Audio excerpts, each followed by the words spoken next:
So a couple of years ago, one of my friends told me a riddle right as I was dropping her off at her house. She got out of the car, closed the door, and I'm sitting there, a little puzzled and confused because she never gave me the answer to the riddle. So I rolled down the window, and I shouted, "What's the answer?"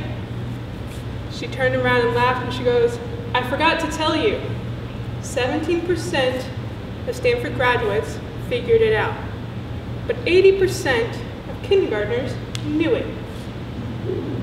Okay, so she walked in her house and closed the door, still sitting there without an answer.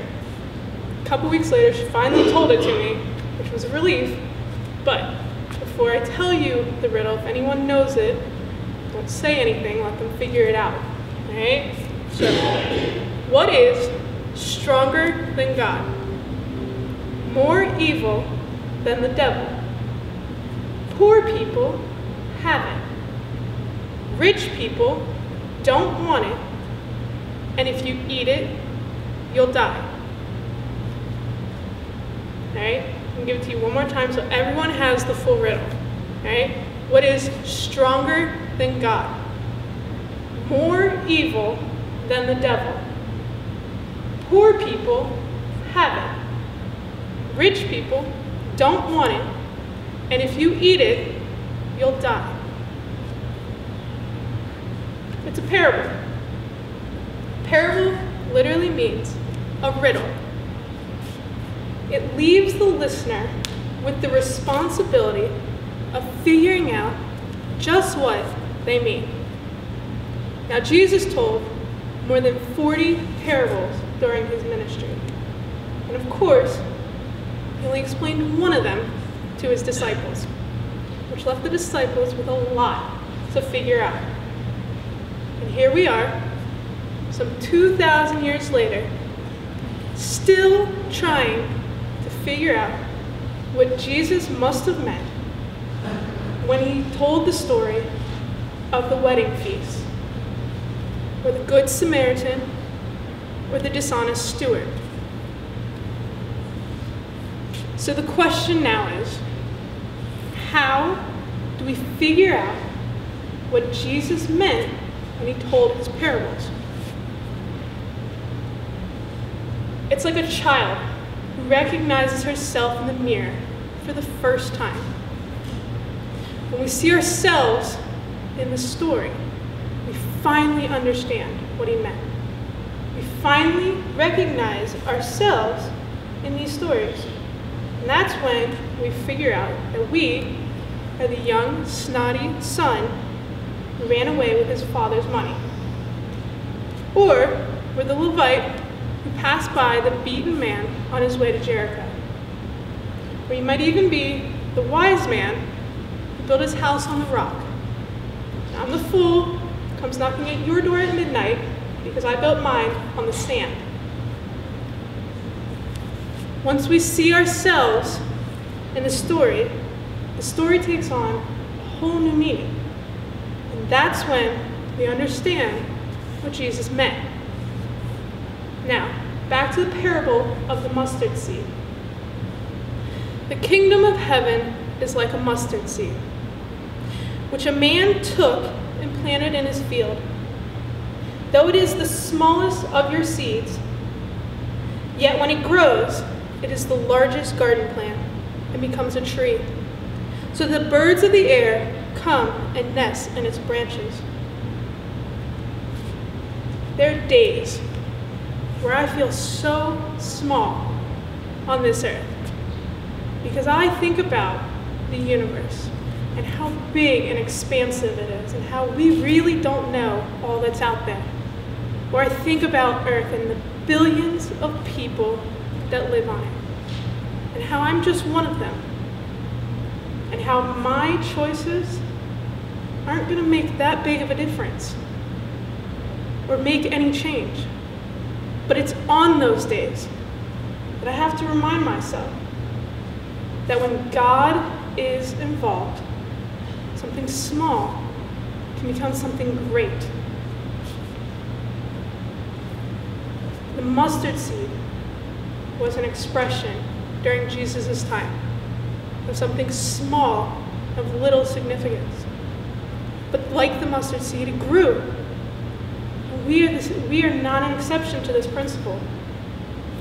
In God's kingdom, people, situations, and circumstances are not limited to what they appear in nature. And we can see this throughout all of the Bible, like David and Goliath. David, the smallest of the soldiers, was the one who slayed Goliath. Or Moses, one man freed the slaves in Egypt and took them out. And we can see it with Jesus, a man who fed 5,000 people with 2 fish and 5 loaves of bread. These people, these situations, these circumstances, they seem small. They don't seem like they're going to do anything. They have one thing in common. One thing that ties them all together. God was involved. We are living members of God's kingdom here on earth. Things we do and the things we say and our circumstances, when done by the will of God, are subject to the same principle. There's a saying, when good men do nothing, evil triumphs. It's not men. It's one man or woman that can make the difference. It's one man or woman that can make a great change. Because if you believe in God and have faith, then anything is possible. Each one of us starts out as a mustard seed. We are small and unable to do much. We grow from a child to an adult, gaining knowledge and values and faith. And we become an influence in the lives around us. I want you to think about the people you interact with on a daily basis.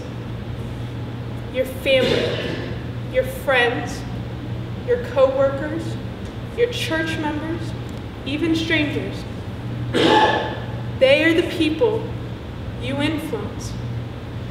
Now, it can be a small influence, or it can be a huge influence, but you still leave a mark in their life. A smile at the right time can mean a lot more to a person than $1,000 at that same time. As people of God, we can't lose sight that we serve a big God. There's a part that we play, and there is a part that God plays. And as long as we are doing our part, sowing the seeds in our sphere of influence, we can bring about the transformation and growth that we want. And I want to encourage each of you to continue to be a part of God's plan to bring life and light to those around us. So, back to the riddle that you guys might not have figured out yet. All right? So, one more time. What is stronger than God? More evil than the devil? Poor people have it. Rich people don't want it. And if you eat it, you'll die. Nothing. Nothing is stronger than God. Nothing is more evil than the devil. Poor people have nothing. Rich people don't want anything. And if you eat nothing, you'll die. So, do what you do thoroughly. Pray over it with all your heart. But leave the results to God. Amen. Would you stand as we sing our sermon?